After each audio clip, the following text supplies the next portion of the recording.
Guys, may pasilip ang Encantadia Chronicles. Tara, panoorin natin. Oh, ang ganda ng color grading Mahabang panahon ang hihintayin ng mga taga-Encantadia bago dumating ang Grabe yung bagong cinematography. tagapagligtas.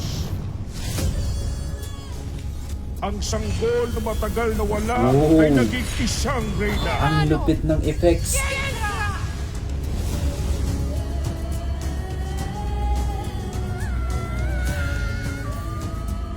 Ang kapangyarihan ni Terra ay nakakubli Wow, grabe yung CGI niya sa takdang panahon. Kailangan munang tisin ang kasamaan at pamumuno ng bagong reyna hanggang sa dumating God, ang ang ganda. ating tagapagligtas.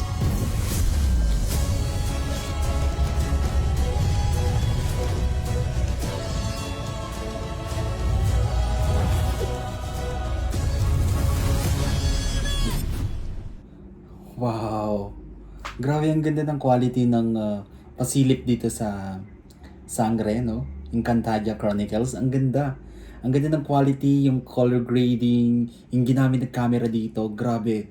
Sobrang napakaganda ng quality niya. Talagang masasabi ko na talagang upgraded yung mga ginagamit natin para sa mga palabas ngayon. Sobrang na-amaze ako, di ba? From Voltis 5, tapos ito, Sangre. Grabe, ang lupit. Mark my word guys na hihit to, magte-trending tong Sangre na to, di ba? Alright, kung nagustuhan nyo to guys, video nyo malaking likes, mag-comment kayo kung meron kang mga request na video na pwede kong gawin dito sa akin channel. Bye po.